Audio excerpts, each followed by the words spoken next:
What's up, guys? Welcome into Good Morning Lambeau. My name is Clayton. You can check us out on packernet.com. You can find me on Twitter at Packers_access. You can email us at PackersTotalAccess@gmail.com. The text number is 865-658-5824. I'm joined alongside Tim live in Green Bay for this Good Morning Lambeau edition. Tim, what's going on this morning, pal? Got that diesel in my cup.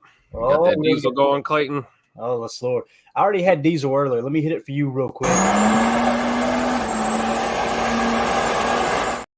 Tim got the diesel flowing. Me personally, I had some diesel earlier this morning, and I've now switched to Coke Zero. Okay. Oh, so now you're unleaded now. You're going to unleaded. Well, it's more like this right here.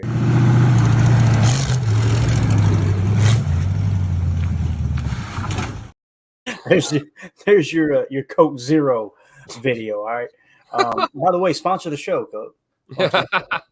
Now I came downstairs, had a cup of coffee, and got started early this morning, and then looked in that fridge and seen that leftover meatloaf, and I went, you know what? Coke Zero. I'm gonna get into that meatloaf early today. So getting the jump on tomorrow, getting the stomach nice and stretched out, getting ready for Thanksgiving. You got a condition, boys. Little pregame. The will to prepare is more important than the will to win. Always remember that, right? We got Jeremy in the house here. We got Omer said, hey, don't forget to hit that like. We appreciate that, Omer. Yeah, y'all hit that like button for us real quick. Christiane says, morning, boys. Let's go. M. Smitty in the house saying good morning. Chet, good morning, Packer backers. United Bates in here. Boz. Got the whole crew. Eric Sutherland. Hopefully this isn't inappropriate. I always got to hesitate to put Eric Sutherland's chat on the screen here. Homeschooling the kids today. All right. So I'll be listening. Good stuff, Eric. Good stuff, man. I love that. I'm homeschooling the kids. So naturally, I'll be listening to the Packer content that I love the most. Bro, that's the education. That's right. Football education. Let's go. That needs to be the revamped educational system in the United States of America right there. Just everybody sit around and listen to their favorite football podcasts and learn about the great game that we love.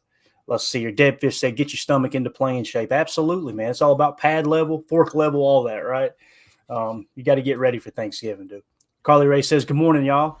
I can't hang. Got to travel across the state today to go visit family, but I'll be cheering with you all on Thursday. We'll be safe out there, Carly. Safe travels. Have a good time. Enjoy family. It's going to be a great holiday, man. I'll tell you, Thanksgiving's the best. Anytime you tie in a holiday with food and football, it doesn't get any better than that. What's up, Nick? We got Nick in the house here. All right, let's get into it, Tim. Just a couple kind of headlines, I guess you could say. Not really headlines, but things I wanted to hit on real quick. I thought this was cool. Carl Brooks, PFF, Green Bay Packers account. You guys need to follow him. It's at PFF_Packers. Anytime a key statistic drops from PFF's, website that's kind of revolving around the Packers, they'll tweet it out. And it's just, like I said, it's a really good follow. So Carl Brooks, 81.0 PFF grade versus the Chargers, was the first amongst rookie defensive linemen and second of all rookie defenders. So remind me again, Tim, and I'm kind of putting you on the spot. I'm asking because I don't know right offhand. What round was Carl Brooks drafted in? Oh man, you're gonna give me a Jake Shavink question this early in the morning. Actually, I'm gonna do it right now. I'm looking it up. You just say something smart. I'm gonna guess fourth. Okay, let's see. That's just my guess. Jacob might know too. This is Jacob's dude right here. Shout out to Jacob. 6th round, number 179. Holy cow. Sixth rounder. And he graded out first amongst rookie defensive linemen and second amongst all rookie defenders last week. So clearly an upgrade over Dean Lowry for sure. Yeah, absolutely, man. Yeah, and think about that. Think about that grade, and then think about what Dean Lowry did last year. Think about what Jaron Reed did last year. Definitely improved by going younger, and you got to give Goody credit for that, no doubt. So I'm excited to see what Carl Brooks does. Kobe Wooden was another one that everyone was excited about. Carl Brooks was the one who flashed to me. There were many people talking about Kobe Wooden in training camp, and I'm going, but listen, look at the reports on Carl. And you could hear LaFleur on some of the videos in training camp yelling at the top of his lungs, great job, Carl, great job, Carl. It was just like every play he was flashing. I remember Andy Herman talking about that. I remember Matt Schneidman talking about that. So pretty cool that they got him. It looks like they got a stud there in a late round. And if he turns into a starter somehow, some way, Tim, and if you think about the future, obviously Kenny's going to be on the roster next year because of the cap penalty that's attached to his cap hit. If he's going to be on the roster next year, And obviously Devontae Wyatt. If Devontae Wyatt continues to struggle, there's a chance that Carl Brooks will, I don't want to say completely supplant him, but you're going to get that snap count a little more even, right? If they don't let ego get in the way. Now, I hope Devontae Wyatt smokes Carl Brooks because you got that money tied up, that high draft pick tied up in Devontae Wyatt, which, by the way, I was big on Devontae Wyatt. Still am because of the pass rush ability. Just got to get that run defense down. Yeah. Devontae Wyatt's just still putting it together. He's still kind of piecing it together, still a work in progress, like a lot of these players. But high ceilings, man, high ceilings. There it is. There's the comment I was waiting for. Hit him with it. Too bad he didn't have a good RAS score. Yeah. Isn't it funny how that works? If I remember correctly, Carl Brooks had the highest PFF grade of any rookie any college player last year, I believe. It was something crazy, Tim. He was like right at the top, and everybody's like, yeah, well, that's because he plays. I think it was Bowling Green, so he played. We played for some small school. They're like, that's because he plays that small school. Okay, here you are. Lo and behold, he flashes in training camp, and now he's making plays in the regular season. Granted, kind of a small sample size of snaps, but nonetheless, doing what he's got to do in a pinch there for the team for sure. Absolutely. See here, Nick McSwain in the chat says, the more I look at the injury report, the worse I feel. Going to need Tim to get out there in pads soon. Lace it up, Tim. Got the helmet back there. Throw that helmet back on, Tim. Get out there, bro. We need you. I know if you put Tim in. I don't know how helpful that would be, but hey, I'm willing to do whatever I can for our team. I think you get out there and hit a 40-yard field goal every now and again, Tim. Just send them out there. And Tim, can you hit this one? And I'll kick the bloody piss out of it. You know it. Get me on a plane to Detroit. It's not that long of a flight. Omer in the chat said, Wyatt is horrid versus the run, but good as a pass rusher. He had gotten up to 4th in the NFL a couple weeks ago. Yeah, it sucks too because when you spend a first-round pick on someone, you want them to be kind of that. Really, I think the goal was for him to be molded into Kenny's replacement. And then, 2 years from now, he is just our go-to D tackle, right? But it's just right now the run defense is so far off. He plays out of control, man. That's the big thing. He's in and out of the wrong gap. He's washing into other people's rush lane. And that, like you've seen, I think it was 2 weeks ago, right? Let's see, it was not the Chargers game, but the week before, the quarterback scrambled, and I remember him getting washed out of the play and didn't contain the way he was supposed to, right? It just kind of got turned completely around, and it's because he's a ball of energy and just this like we talk about, this clay of just raw talent, right? And he just doesn't play under control right now is the best I can tell for sure. Omer says Kobe Wooden also playing very well. Brooks been the better one versus pass and Wooden versus the run. So you got these role players for sure. Eric Sutherland said, if you can play ball, you can play Brooks. You can play ball. If you can play ball, you can play ball. Brooks was a steal. Absolutely. Completely agree, man. Completely agree. That's Omer right, Sutherland. Spot on. We don't care about a RAS score. Why? All I care about is what that scoreboard says at the end of the game, man.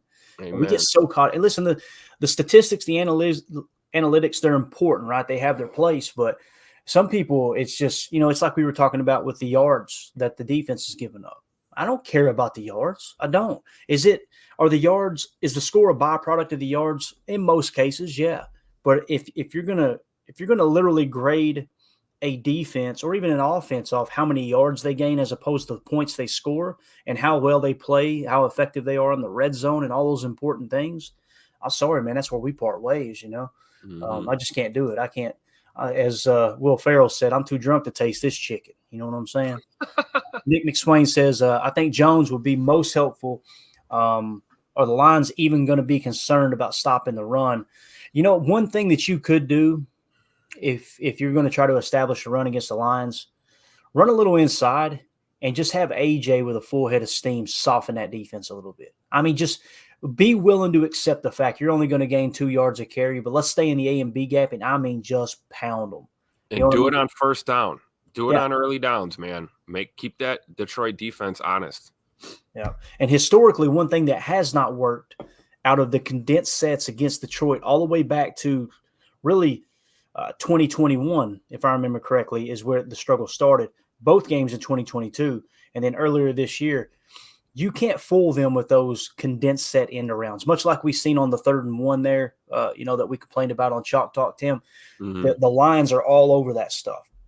If you're going to run some of those reverses, spread it out and show them a different look first, because they've been all over it the last few times we played them. There's no doubt. Yeah, and you don't want to run on Detroit with a stack box. That's just a recipe for disaster. I don't care who your running back is. Right. Nick McSwain says Taylor and Dillon, not my preferred running back duo. I would agree. I would agree with that, but play to your strength, play to their strengths. What is it that Dillon does well, right? Yep. And that's the thing too, like from the Lions perspective, they beat us, if I remember correctly, they beat us by 14 points last time, right? So think of how they're looking at it going into this game, Tim. They're going in going, okay, let's look at their last 4-game saturation, and let's put a lot of stock in the last time we played them. What did they do against us last time? I think we would all agree this is a different football team from the last time the Packers and the Lions played. Both teams are different. Both teams, yep, for sure.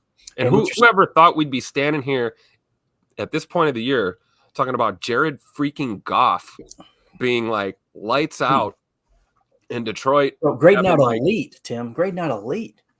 That's what I'm saying. Like, if you would have told me, hey, Detroit's going to trade Matt Stafford and get better, I'm going to go, what? And then it's kind of what happened, really. If we look back, of course, I don't know, man. I just think that we got to, we can't get distracted by these elephants in the room, right? We know we're banged up. We know we don't have any running backs, really. We know all these things. Mm-hmm.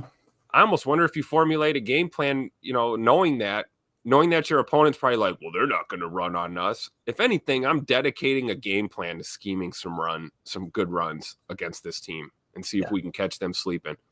We can say what we want about Patrick Taylor. Hey, the guy's in the NFL for a reason. There's a reason he was the first call, that Goody made. Did you actually see that little, I forgot, I think it might've been Matt Schneidman did a story about, I guess New England had a bye. So, he was sitting there with his lady watching the game, and he looked over at her and he said, "Oh, I'm going to get a call." Yeah. And then like 2 minutes later, his phone rang. Imagine that. You're sitting there watching the game, hanging out, and you see Jonesy go down with the injury. I'm probably going to get a call from Green Bay. The game wasn't even over yet. And his girl's looking at him like, dude, we just moved all our crap to New England. Yeah. He's like, Absolutely. well, get it together. Time to get on a plane. That's a big misconception too. I think people have this inaccurate understanding of what it's like to be an NFL player. Like, I've got a good friend of mine who is a former practice squad player. He actually played for the Chiefs, or he played for the Patriots. He played for the Chiefs, and they don't get paid a whole lot of money, and they're constantly moving their family around. Understand that. Let's say he got settled into Foxborough and took out a 1-year lease, right? And then all of a sudden, now he's got to pack up and go back to Green Bay. There's a deposit involved in that lease. There's probably a year-long commitment involved in that lease, right? Yeah. So, and I know some people are going, "Oh, spare me, Clayton. I make $40,000 a year." I understand what that's a valid argument too, but this whole misconception that these players are just, they're loaded to the nine, and they're really, it's the top 10 on each roster are the ones that are really like set. Everyone else is kind of, they're having to watch their money, just like everybody else. Yeah, practice squad players probably not making that much more than your average guy out here just trying to make it happen, really. Yeah, that's why I got a lot of respect for them, because they put everything else in life on hold. And, he may come out here for a week, and then Jonesy's back, and guess what? He's cut again, Yeah, so definitely or he may ball out in Detroit tomorrow, and he might be here for a while. You never know. Right. It's SKL in the chat says, I'd be interested in moving Quay outside. He's got the size and the speed to rush the passer. McDuffie and Devondre inside, Gary on the other side with Van Ness, Clark, and Brooks with their hand in the dirt. With Quay, to me, Quay, he's got the athleticism. He's got the speed to rush the passer, but he doesn't have those pass rush moves, right? They haven't worked on that, obviously. Quay is a better fit, in my opinion, in playing kind of a I don't know if he's necessarily a slam dunk Sam backer in a 4-3, but definitely a 4-3 outside linebacker suits Quay the most, in my opinion. Someone who is good enough in coverage to cover the tight end, right? But also be able to put the Sam on the line and rush the quarterback off the edge. But again, that's something he's got to work on, and you could tell they haven't worked with him on that at all. Most of the time when he blitzes, it's not about setting an offensive lineman up and beating them with a good pass rush move. It's about using the quickness to get outside or to come off a TE stunt, that type of thing, and create a free runner, or what they call, a scrape, more of a scrape linebacker, where you'll have a defensive lineman jam in like a TT or an ET stunt, and the linebacker will scrape to the quarterback. More along those lines. But yeah, I think he is versatile enough to do what you're saying. Just going to take some time to develop those skills for sure. Christian said Goody's blinded by the RAS. Yeah, it's and again, they're not looking at RAS, I'm sure, but they're looking at the equivalent of their relative athletic score, right? They've got a database with all these players in that go, okay, this is who this guy comps out to. Here is our threshold. We don't want to take anyone below these thresholds. The part that bothers me is you're seeing a common occurrence that in the first round they are really keying in on that athletic ability, right? They're looking at the upside over how good of a football player they are right now. And then in the third round, you're seeing them miss a lot in the third round. And like Goody spilled the beans, loose lips sink ships. He offered information he didn't need to offer at that last presser, which is amazing because he only speaks 2 times a year. But he said something along the lines of, usually when that third round pick is in our top 50 on our draft board. And everybody was like, whoa, you mean to tell me that every third round pick you've taken since you've been a general manager were in your top 50? I wouldn't go offering that information because you have swung and missed. But I think it comes back to, that athletic score as well. So, yeah, good conversation here, though, man. It's a lot of fun. It's SKL. Thank you for the super chat. He says, thanks for the Wicks clip last night. Absolutely, man. That's what we're here for, dude. I don't know, man. We try to bring you the things that are applying right now, right? As opposed to, here was my opinion 6 months ago, and I want to stand on it and try to still hammer that point home that I was right or I wasn't wrong. Want to kind of stay in real time and just chase down exactly what's going on with the team. So we appreciate you acknowledging that. Thank you so much. All right, let's do this, Tim. And thank you for the super chat. It's SKL. I'm just going to call you SKL if that's all right with you, man. But we appreciate the super chat. So we talked about Carl Brooks there. Really cool seeing young players kind of step up and get acknowledged across the league. And right here, this was really cool. Ryan Wood tweeted out, said, Matt LaFleur has actually asked about playoff possibility. He said, I don't want to go full Jim Mora. I don't want to go Jim Mora on you, but we've got a hell of an opponent staring at us on a short week, and that's our focus. Tim, let me translate to you what Matt LaFleur was trying to say. Playoffs? Don't talk about it. Playoffs? You kidding me? Playoffs? I just hope we can win a game. Another game. Essentially, that's what he was saying. But, I like it when Matt LaFleur kind of shows that he's human, right? And everybody knows we play the heck out of that clip on this show. We love it. And there's some great – I actually tweeted it out just a second ago, and it's getting all kinds of interaction because people just love the old football clips. The Denny Green one, someone special requested the Mike Gundy, right? I'm a man, I'm 40. It's pretty cool to have a coach that's kind of in tune with that type of stuff, man. Oh, yeah, for sure. And, it's pretty cool to have a coach with a young team like this, and he's committed to the focus, right? Like, we got one game in front of us right now. We as fans like to get ahead of ourselves a lot of time. This is a week-to-week league. You can only win one game at a time. You can only prepare for one game at a time. But like, we're in an interesting position here because this team is, trying to prove itself. These players are trying to prove themselves, and we're extremely banged up. We're going into a primetime game against, let's be honest, a better football team, a better opponent here in a pretty critical game to the development of our team and also how the rest of this season is going to go. And I just think it's really cool to see our coach, kind of shooting that out of the water right away. Like, we're not here to talk about playoffs right now. We're here to talk about how we're going to find a way.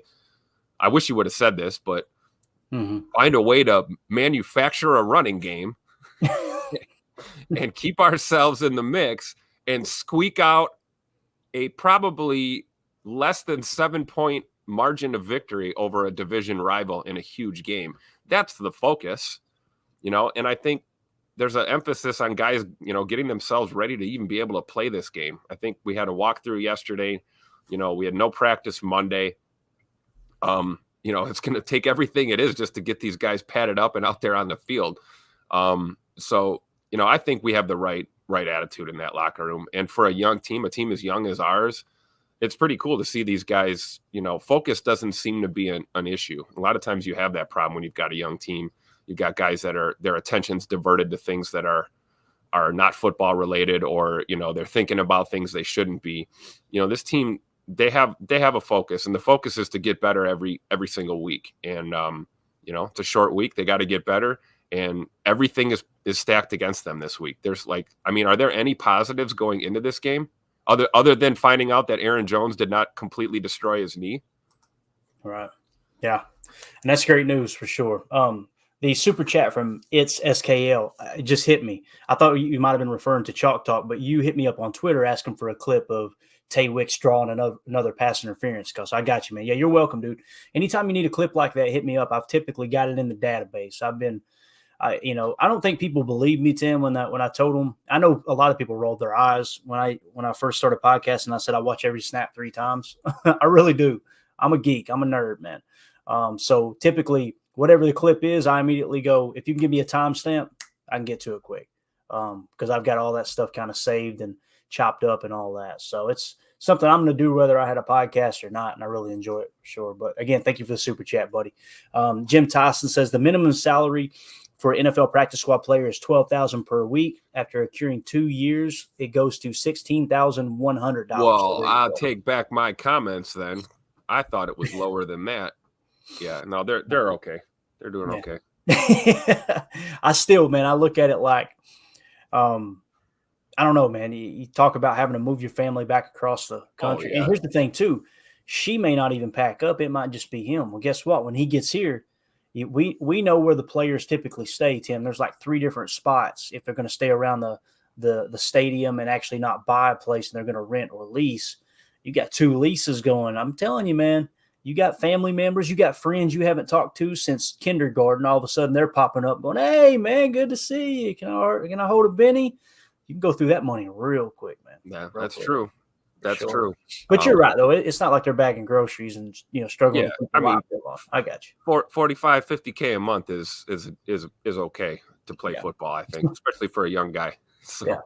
But you're right. That is peanuts compared to, big boy money in the NFL, but that's what those guys are playing for, right? Yep. We got Mike Hebring in the chat. Appreciate you swinging through, buddy. He says 45-10 Lions. Injuries worth about 10 points for the Lions in this one. Wow. Yeah, that's a tough look there. All right, bye, Mike. Get Mike off the screen. We need more positivity. Get him out of here. Appreciate you dropping in there, buddy. I know Vegas has got it at 7 right now, 7 points. I believe. And I think the green line, which I've got it right here. Matter of fact, let's just hit it real quick. Bang.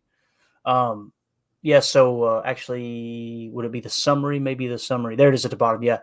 Yeah, okay. So let me drop this down real quick. We'll come right back to it, Mike. Yeah, so the green line has it at 7.1, and it looks like it's actually a 7.5 point market right now. So essentially the Lions are 7.5 point favorites the way it sits right now. The green line, which is kind of the analytics that PFF uses to determine what they think is a more realistic line, has it at 7.1. So if you believe that, Mike, and you're a betting man, bro, that should be a slam dunk bet for you. That's plenty of leeway there. You could probably even, I don't know, man, you could probably twist it a little bit in the other direction and make it even more profitable. I don't think it's going to be that big of a blowout. I think the Lions defense has been struggling here lately. Their offense is solid, but our defense has kind of peaked, especially against the Chargers there. So I don't know, man. I think it'd be a lot closer. I wouldn't be surprised if they lose by a couple touchdowns, but you're going to make me play that clip, Clayton. Which one? I got I got you there. Yeah.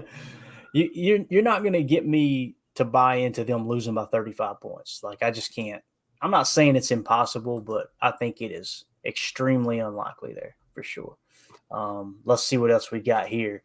Jim Tossin in the chat said, well, if you're only on the squad for 3 weeks, that's not a lot of cash. That's a good point, too.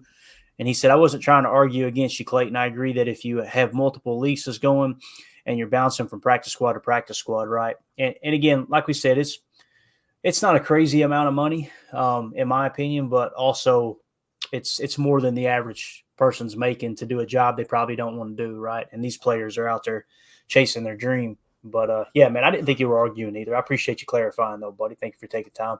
Omer said 31-28 Packers. I like it. Omer been on a positive streak here lately, dude. I'm digging it right there. Zane Strong says 42-31 Packers on top. Look at this, Tim. There we go. We got people drinking the Kool-Aid in here. I'm digging it. Let's see what else we got. Nick McSwain said, I don't think I've ever seen an injury report with more people on it. What are you talking about, man? What are you talking about? There ain't nothing wrong with that injury report. Kidding me? What do you see wrong here? Damn, look at this. You got people at home trying to scroll their screen just to read it. Oh, man. God, that's wild, dude. I refuse to take the comment down so you can see the rest of it, too. That right there is enough for me. We'll just end it, Darnell Savage, which, by the way, there's some rumors that he's getting close, Tim, that we may have Savage back in the lineup soon. You guys don't need me to comment on that to know my opinion. Like, we're finally starting to – defense is settling in here a little bit. And what do you think about that, Tim? Savage is healthy tomorrow. Would you play him? Oh, well, we might not have a choice. We might have to. That's a good point. Right. That's probably why Matt LaFleur said what he said, too. Like, oh, we better build this guy up. We're hurting. Yep. And like I said, I'm gonna say it. Darnell's a good teammate, and he's a good leader. He provides a veteran presence on the back end of this defense. However, those are probably the highlights that we're going to have of him.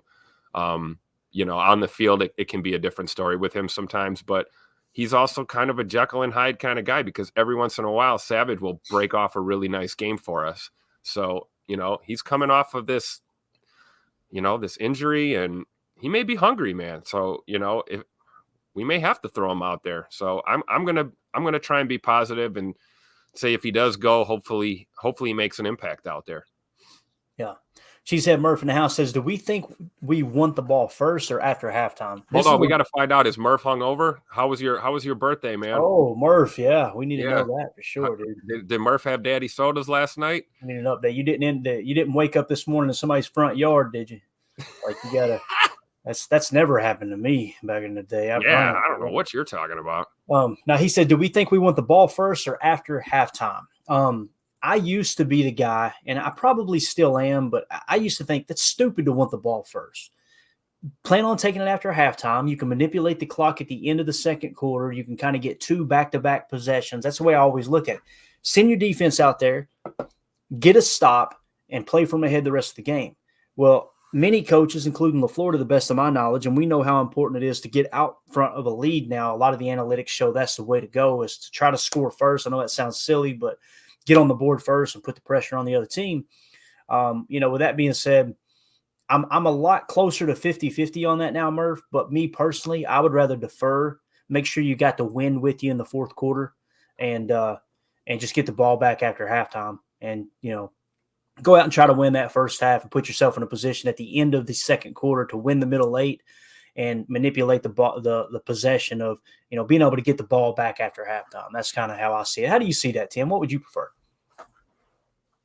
Normally I'm the same. I like to put my defense out there and do exactly what you're saying, man. I like to defer, go get a 3 and out, and then we take that away. We get the ball back right away. However, I will tell you this, that we can't do that.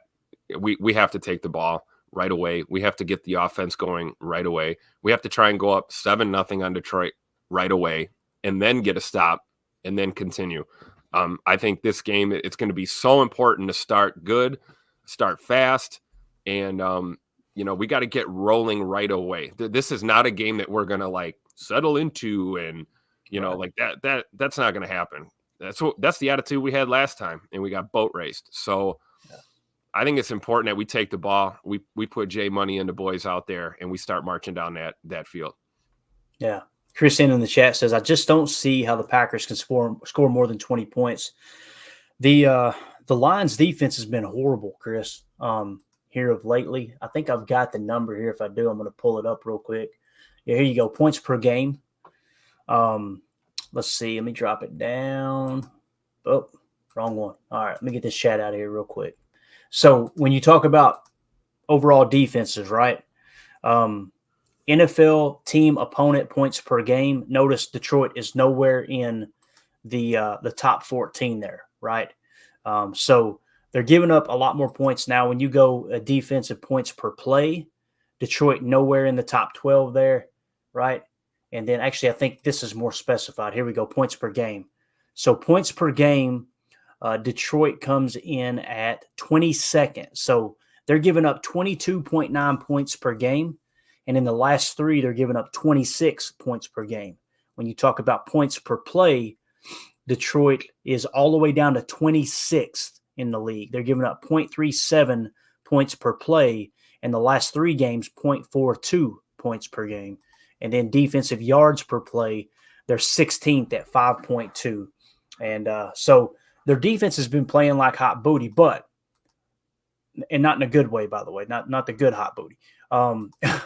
So when you talk about, can we score 20 points? I just don't see us scoring more than 20 points. I think what you're saying there, and I agree with it, Chris, is the offense is so banged up, right? If we don't have Tay Wicks, we don't have Musgrave, that's going to be – you don't have Aaron Jones. I mean, Tim, I don't mean to be doom and gloom, but that's a pretty rough look, right? Hey, I like it, though, because that's what they're thinking too. They're at home. They're going to be comfy. Hey, we boat raced them last time. They're banged up. We got this. This ain't nothing. Now this is a Dan Campbell coach team, so maybe not. If anything, he's probably grabbing these dudes by the neck and telling them, do not screw this off, thinking that you're just going to walk all over Green Bay. But right. There's definitely that vibe that we don't have a snowball's chance in HE double hockey sticks to win this game. And I believe we do. I believe young players, young team like this, you hear it's almost like they're not even conscious of that crap. You got a bunch of young guys that are going out here trying to play. And I think this is a great opportunity to shock the world personally. I'm with Omer. I'm with, everybody else being positive about this. And injuries are something every team deals with in the National Football League. We just happen to be more banged up than average right now. And I still think we have enough pieces out there to like I said, try and manufacture a run game, put some points on the board. But we need an absolute performance of epic proportions by our defense to be in this game. Personally, that's what I believe. If we start giving up tutters to Jared Goff and this Detroit Lions offense, we're in trouble. But if we can do what we've done all year, bend, don't break, right? Hold them to a field goal when necessary. Hey, here's another thing. How about creating a turnover? How about a splash play on defense that'll tilt the game? I believe we have a chance personally. And I don't, I hope I'm right. I'll be eating my words on Friday if in fact I'm wrong, but I don't know, I got a good feeling about this, man. Normally we're not so great against Detroit. I think we're on like a 3 or 4 game losing streak against them. And I believe the last time we played on Thanksgiving wasn't a good look either. It's time, man. We're due. And, at the end of the day, banged up or not, you got to go. There's a game to play. We got to go play football. And nobody's going to sit there and listen to guys talk about how, oh, well, guys were hurt. So, we got boat raced. That doesn't save your job. Yeah. That has nothing to do with you doing your job. So, I hope these guys are fired up. Like you said, Clayton, though, playing within the scheme, playing under control. That can be an issue. Not just with Devontae Wyatt, like we talked about earlier. There's a lot of guys that we've seen fly and miss tackles, things like that, because you're tuned up for that game and you're hype and you're excited, but you're not playing discipline. So hopefully, these guys put it together. And I do think it's going to fall on our defense to keep us in this game, though, for sure. Yeah, I think so too. Defense shows up. If they can hold them to 20 points or less, I think we got a shot.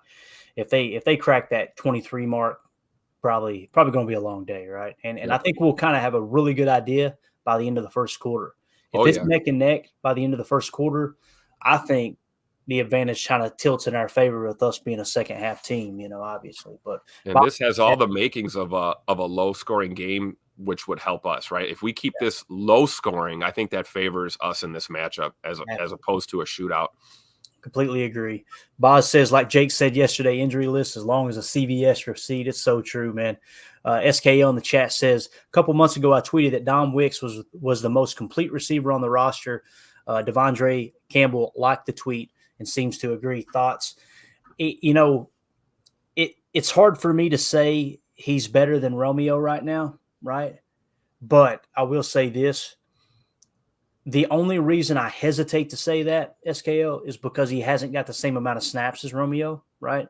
Sometimes when someone comes in off the bench and they're only getting, 20 to 30 snaps as opposed to, or comparatively speaking, to like Romeo is getting 50 or 60, you're kind of getting put in these favorable matchups. And the defense has got a game plan to maybe put a safety over top of Watson, right?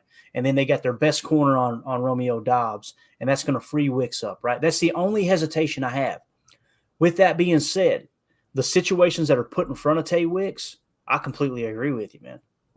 And that's all we can really truly judge, It's just that's the only caveat, the only hesitation I have is he getting matched up on much worse DBs, and in some cases even linebackers dropping into coverage if they're playing a little hole or something. That's the only thing that kind of makes me kind of hesitate a little bit. But we're going to find out as soon as he gets healthy. It just sucks, man. If he played against Detroit, if he was healthy against Detroit, if everyone was healthy other than Musgrave, I would still feel okay because it's all right. Let's just lean on 11 personnel. But with Wicks most likely being out and Musgrave being out and Reed banged up, it's like you're probably going to see a lot of Ben Sims and some 12. That would be my guess. And I am excited to watch Tucker Kraft, though, because you've seen the explosiveness on Sunday. That was not a player playing tight. That was someone who looked comfortable on that play on an NFL field. And you had grown men diving at his legs and him hurdling them on the sideline and everything. I don't know. I'm excited to see what Tucker Kraft does. Let's see if he can step up this week, right? There's going to be a lot of chipping, too, for sure. Jarrell in the chat says Savage is a slot corner. I'm sitting here dogging on Savage, not to make it personal or anything, but I'm just not a big Savage fan. He's been underwhelming. It does feel like he played better in the slot last year, though, Tim. So what if he does get healthy and they put him in the slot? Let me ask you this. Who would you rather have play slot? Based off of what we've seen last year, would you rather have Savage playing slot or Keyshawn Nixon? I think it's probably Savage over Nixon, and that'll free Nixon up to do a little more punt returning and be a little more effective there too. What do you think about that? I would agree with that. I don't know, though.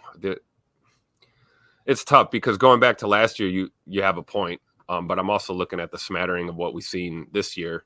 I don't know. I think it might be a slight improvement. You could be right, especially tactically at this point when we're banged up. And, yeah, maybe freeing Keyshawn up to pop him in the backfield or something, or maybe put him in the slot on offense on a play. I can see that. And I certainly agree with the sentiment that Savage can play there. He's shown us he can play there. But I definitely would think that that's probably – just for continuity and consistency with our defense, I think that's something we see only if our hand is forced and we really have to do that, which, of course, we're pretty close to that happening. So we might actually see that. You never know. It depends on how the game goes, too. Yeah. We got to get through an entire football game, too. We're talking about the injuries going into this game. We got to play this game, too.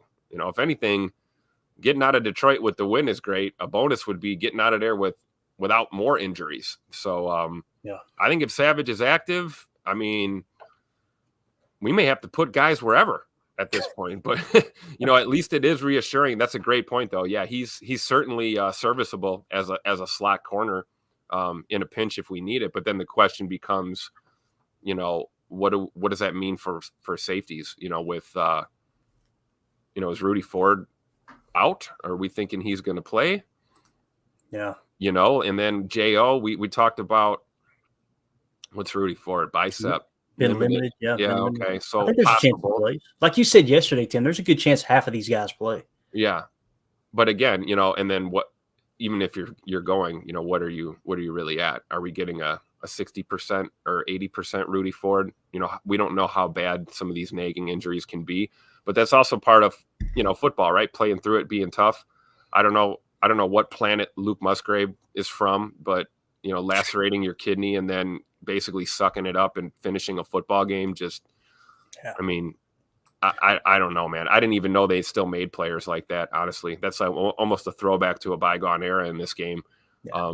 You got a guy with internal organ damage finishing a football game. You want to talk about toughness.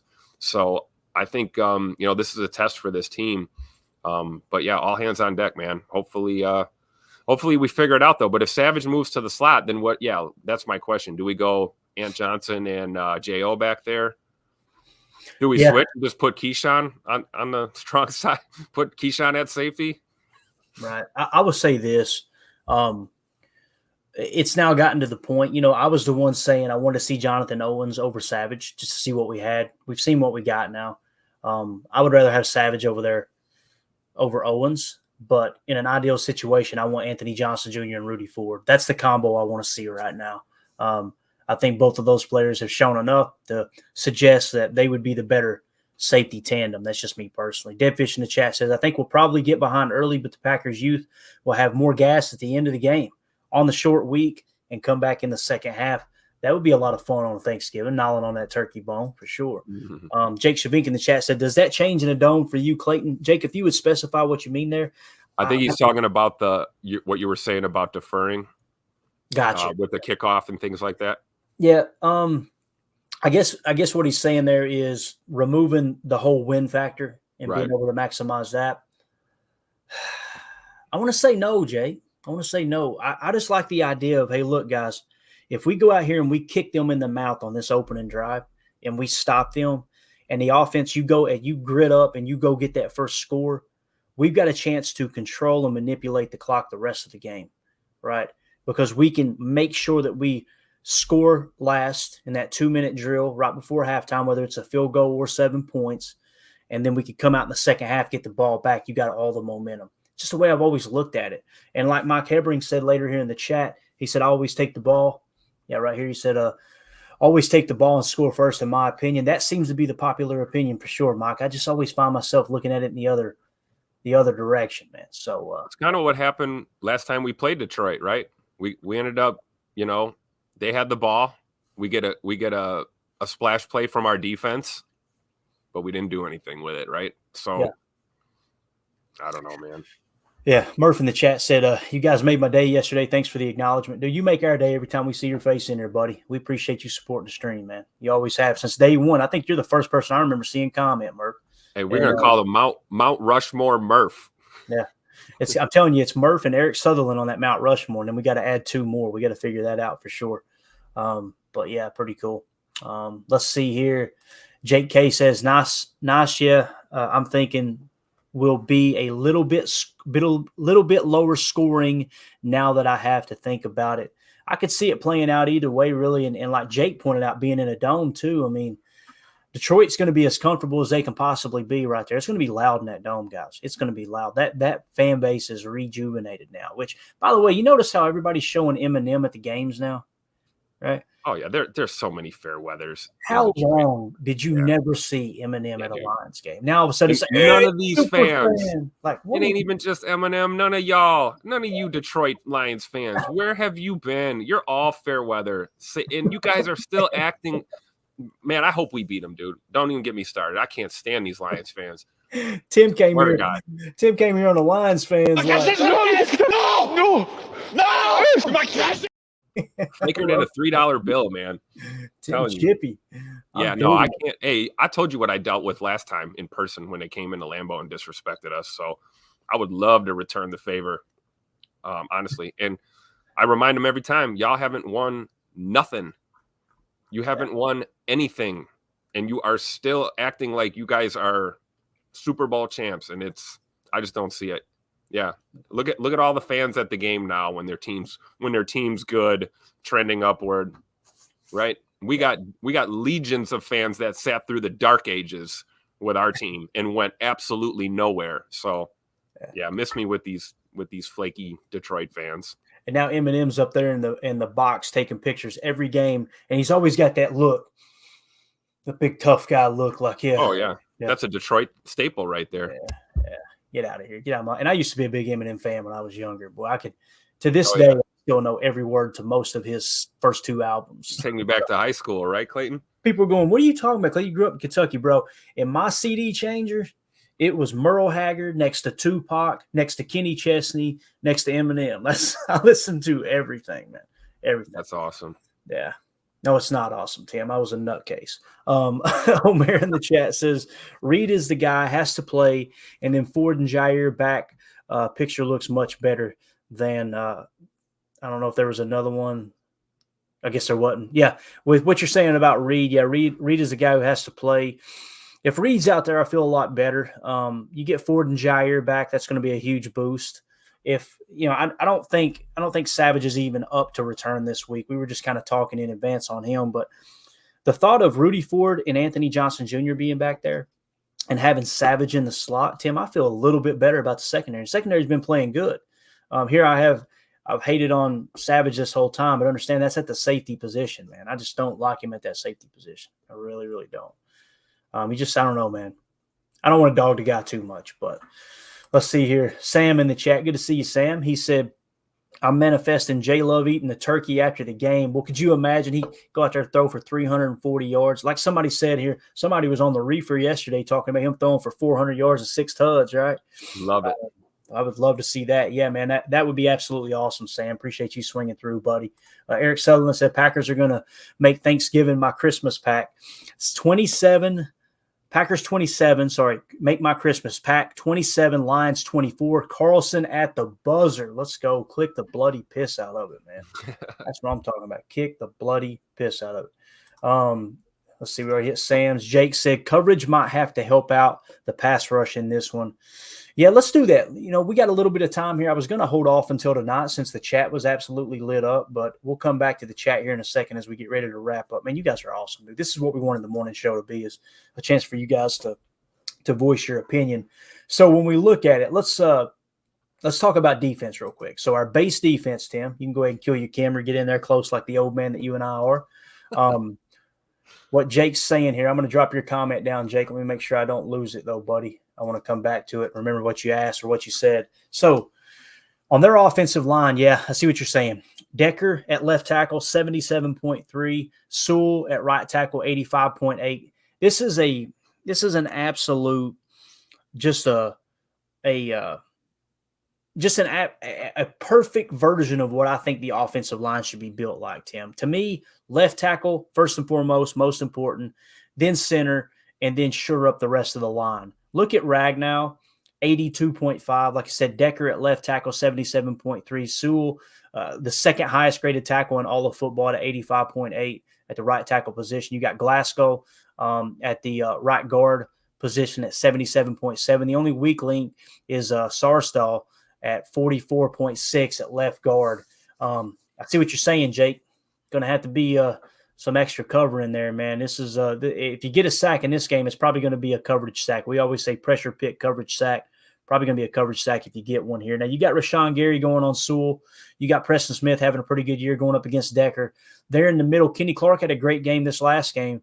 I think the goal would be to play kind of a 3 to 4 tech on the right side from the offensive line's position and try to get Kenny singled up on that left guard. They showed a lot of 5-man fronts where you would have Rashawn Gary wide 9 over the right tackle right on outside. They would have another lineman there in the 4 to 5 tech, and then have Kenny kind of fan way out on the left guard's outside shoulder, Preston Smith in a wide 9. Now, that makes you very, very vulnerable to that inside run where you've got so many bodies as far as a hat count if you want to run weak there on the left side. But I think that's the biggest chance you got to get pressure on the quarterback here. They got a solid offensive line, Tim. What else sticks out to you here when we're talking about 12 personnel against our base 34? Yeah, exactly what Jake brought up. Our secondary has got to be – they got to be on their P's and Q's, man. I'm looking at Valentine going up against St. Brown. I mean, we're going to get a real good understanding who Carrington Valentine really truly is, watching him try and handle that. And, we're going to need those coverage type sacks because it might be the only way we get a sack on the quarterback. No. But, there's some truth to what you said, too, about Kenny trying to keep him on in a situation where he can hopefully just take that left guard right into the quarterback like we've seen him do a few times recently. But yeah, it's going to be an uphill battle. And seeing these with the grades up here like this, it doesn't make me more excited, but reality setting in on all of us right now, Tim. Exactly. And it's almost like you have to have that, because, when Jake first brought that up, I was thinking like, oh, are we talking like maybe dial up some nickel blitz, right? Or get a safety coming down. And it's like, that isn't going to work. That's not going to work on this Detroit team. And it's going to expose us big time on the back end if we try that. So things like you preach all the time, we got to make sure that we're winning the hat count for sure. We cannot get caught with our pants down on defense, because Goff and these lines have been exploiting that all year. It doesn't matter who they're playing.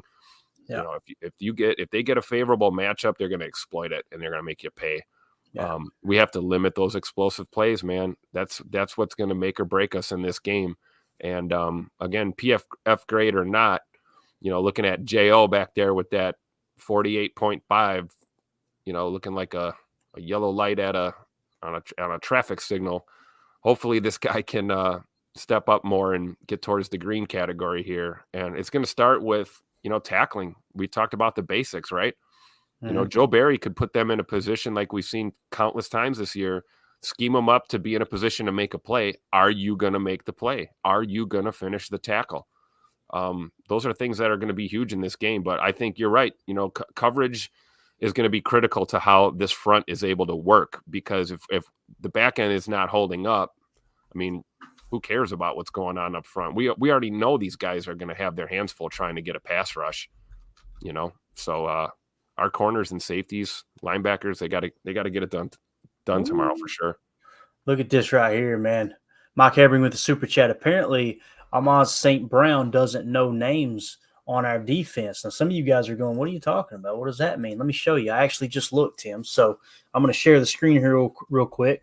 Hopefully nothing's inappropriate. Actually, let me click on this tweet so nothing is inappropriate. Sometimes my timeline goes nuts and I have to ban people because they want to post adult content. But let's see here.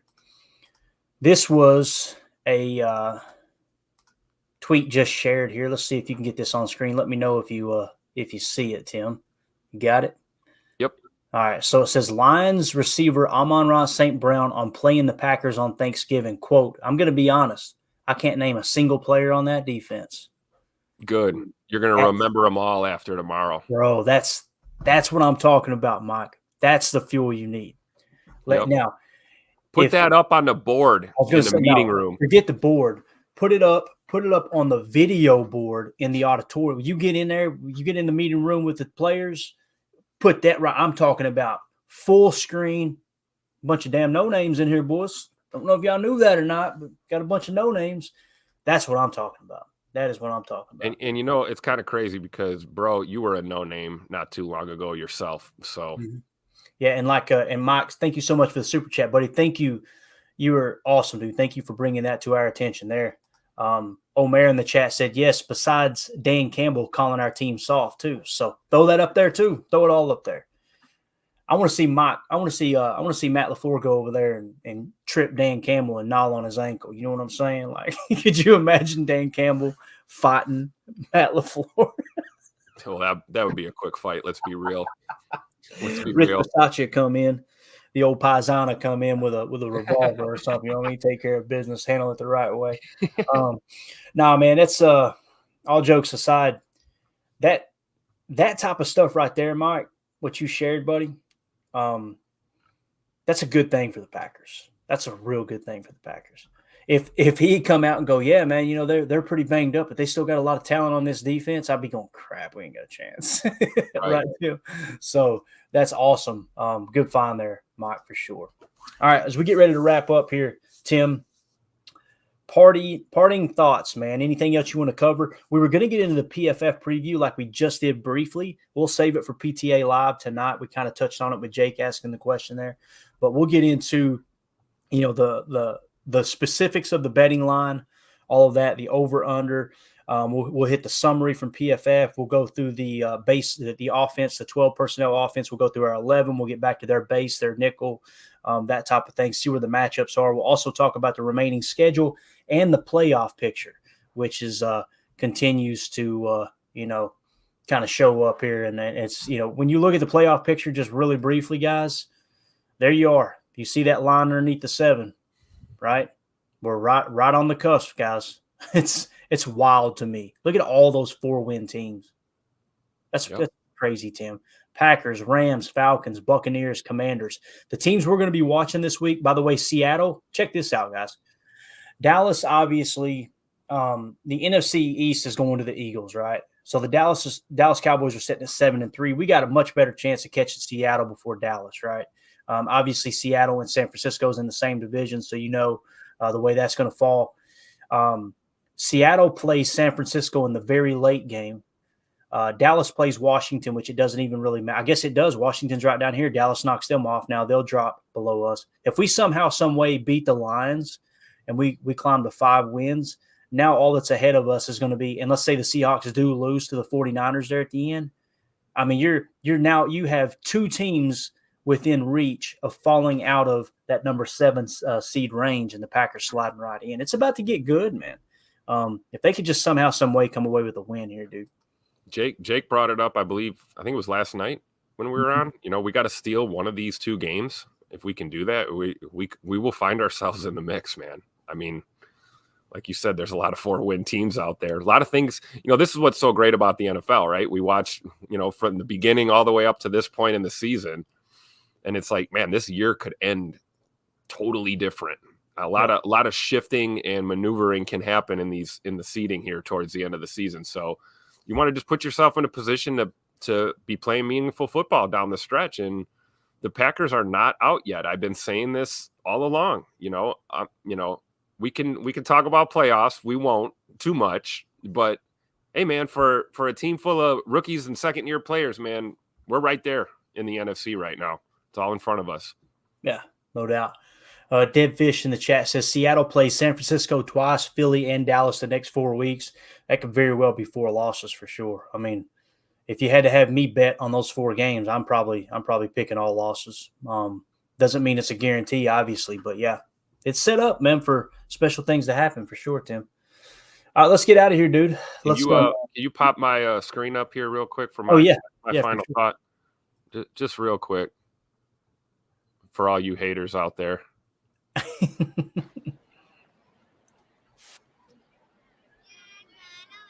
You're gonna win. We're gonna win. You're gonna win. You stink. You're gonna win.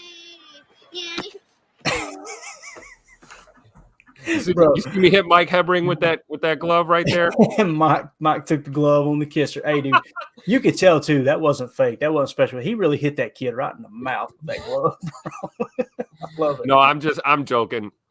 Mike knows ball. He knows he gets it. I'm just having a little fun here, guys. Hey, anybody, any day, any given Sunday, Thursday, whatever, we got a chance, right? We're suiting up. We're going out and playing this game in between the lines. It's not played on paper. It's not played on YouTube with a bunch of knuckleheads like us talking. It's played on the field. So go, Pack, go. I don't care if we win by 1. Let's get the dub. Yeah. Dude, I'm telling you, if they somehow, some way come away with a victory tomorrow, there is no one on the face of the earth expecting us to win that game. I think some of the people that picked us to win in this chat don't really believe it, but I appreciate the enthusiasm. All right, guys, we'll be back tonight for PTA Live at 7 Central, 8 Eastern. Like I said, we'll do the full PFF preview of the game tomorrow, get you guys all set up. The goal will be to do a Good Morning Lambeau tomorrow, where we can it won't necessarily be a quote unquote pregame show because we won't have the actives and inactives, but we'll just kind of get you guys set for the early kickoff there before I head out of town and meet family. The goal will be to, if I can get home in time, we will do a post-game show tomorrow night. It's just going to be later than usual. Instead of immediately following the game, it most likely will be, a little later in the evening, but we'll try to get that put together too. I know, Tim, you got to do some traveling, so I may be flying solo, which is totally cool. You safe travels. heading out of town and all that good stuff. Enjoy family, man, for sure. But again, will you be here tonight? You will, right? Tonight I'll be tonight for Okay. sure. And Cool. then probably a couple of days off for the holiday, but be back as soon as possible.